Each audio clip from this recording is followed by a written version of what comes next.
The wind howled across the red plains like a warning meant too late. Dust rolled in low waves carrying the smell of rope, sweat, and fear. 5 young Apache girls stood beneath the gallows, their wrists bound, their dark hair tangled by the desert wind. They were not criminals, not murderers, not thieves. They were daughters, sisters, survivors of a war they never chose. Before this story continues, remember, stories like this are not just entertainment. They are echoes of forgotten lives. If you value powerful Western tales, stories of courage and humanity, subscribe to our channel and share this story with your friends. These voices deserve to be heard. The crowd had gathered early. Ranchers, soldiers, traders, townsfolk, some curious, some cruel, many silent. No one spoke up. Silence was safer. The charges were read quickly, without care, aiding rebellion, harboring warriors, refusing cooperation. The words sounded official enough to justify death. The girls were barely older than 16. The youngest trembled so hard the rope around her neck shook. Another stared straight ahead, chin lifted, eyes burning with quiet defiance. Their village had already been burned to ash weeks earlier. Their fathers were dead, their mothers scattered or buried beneath the sand. The officer in charge adjusted his gloves and nodded to the executioner. That was when the sound of hooves cut through the air.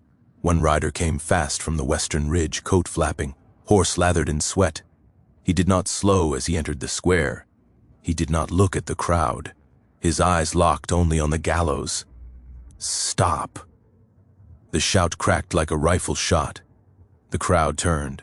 Soldiers raised their weapons. The officers scowled. This is an execution sanctioned by the territory. Identify yourself. The rider dismounted slowly.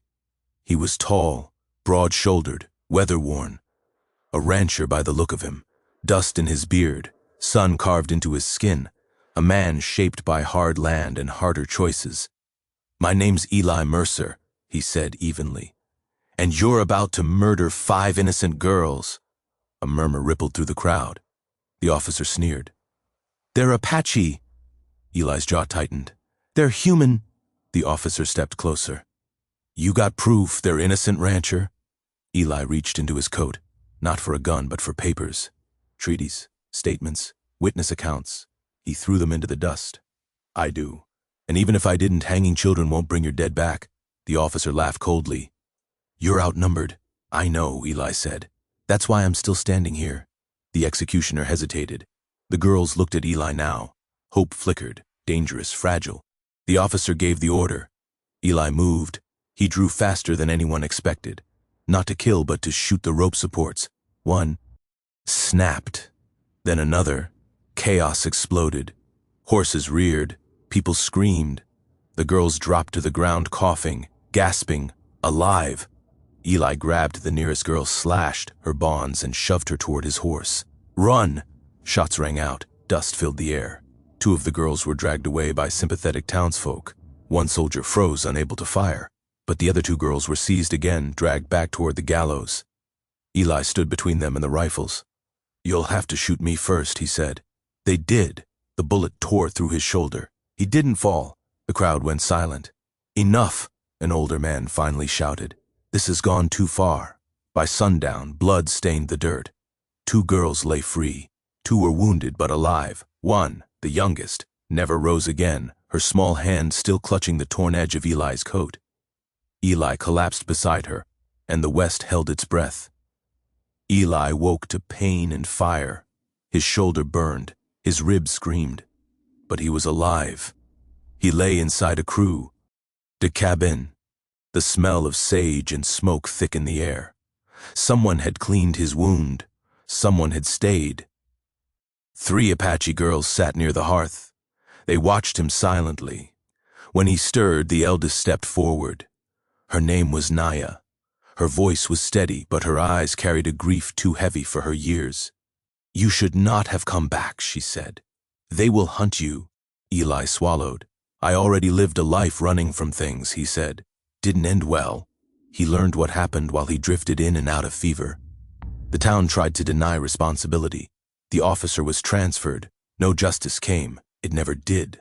The girls were declared fugitives. Kill-on-sight orders were whispered, not written. Eli hid them on his ranch deep in the canyons. Days turned into weeks.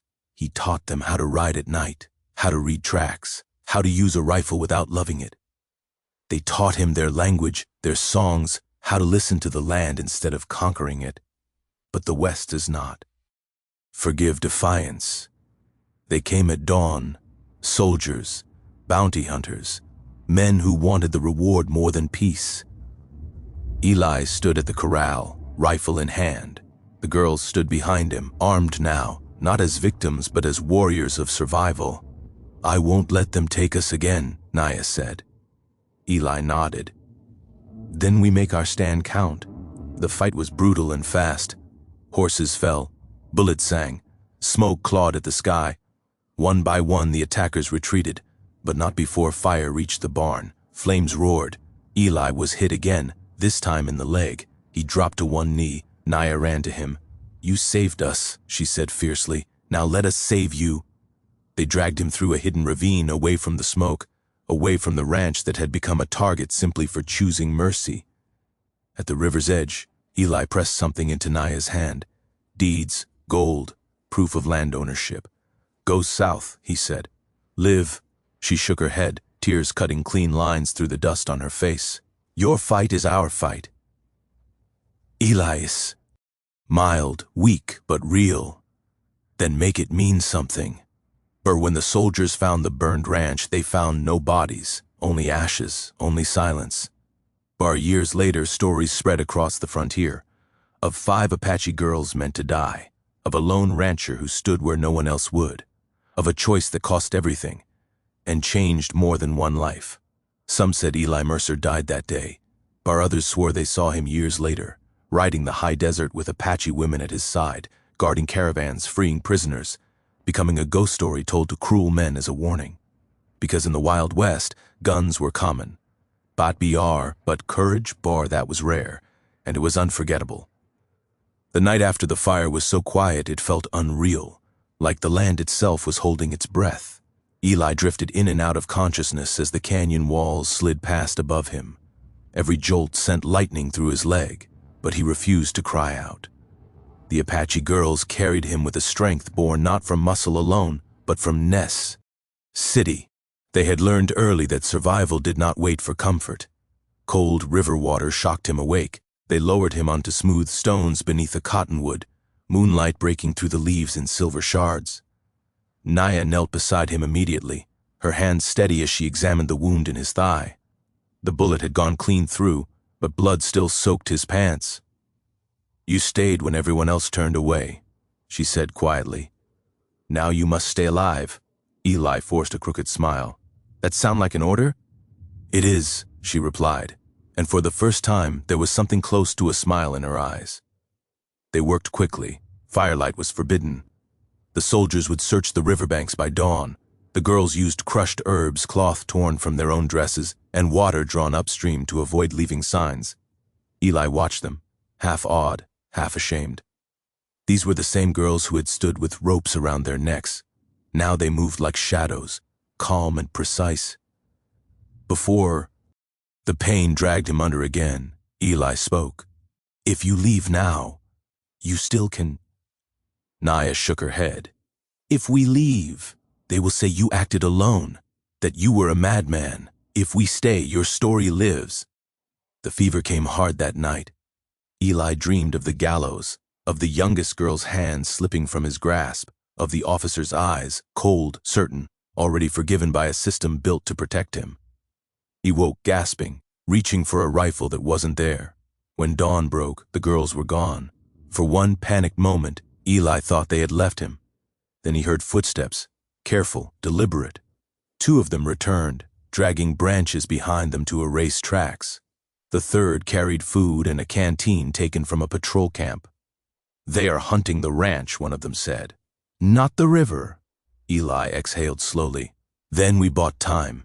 Days passed in hiding. The canyon became their world. Eli's strength returned in fragments. The girls took turns standing watch, never all sleeping at once. They spoke in low voices, of their village, of songs their mothers used to sing, of the sister they lost beneath the gallows. One evening, Eli finally asked the question that haunted him. "Why didn't you beg them to stop?" Naya's answer came without hesitation. "Because begging teaches them we deserve the rope." Silence settled heavy after that. Word traveled faster than bullets in the West. By the end of the week, bounty notices appeared in nearby towns. 5 Apache girls, 1 traitor rancher, dead or alive. The price was enough to turn hungry men into hunters. Eli knew what was coming. "You can keep running," he said one night as the wind carried distant voices through the canyon. "They won't stop. Not now."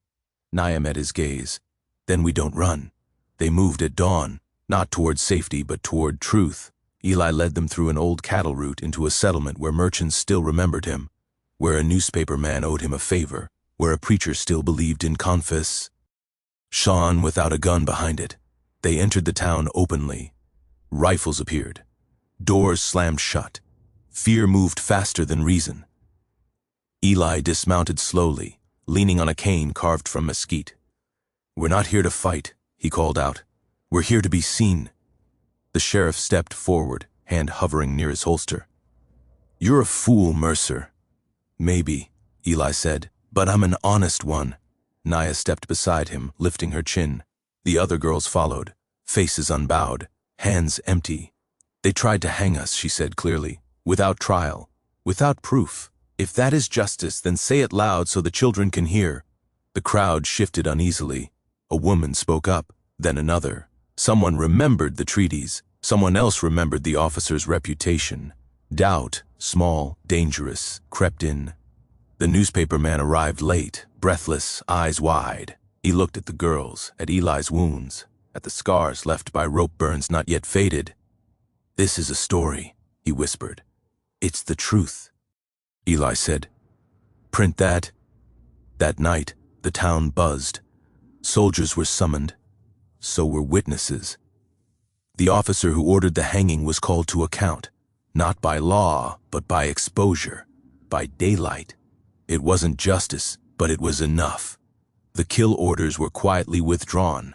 The bounty faded, not erased, but dulled.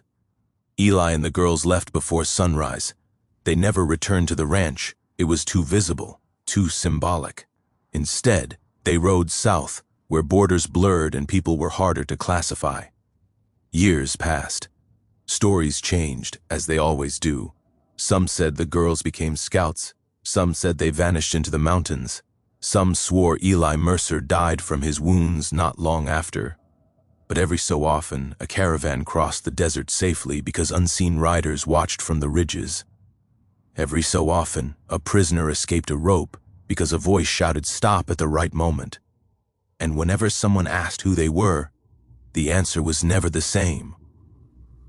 Only this remained true: 5 Apache. Girls were meant to die. A lone rancher stood in the way, and the West was never quite the same again.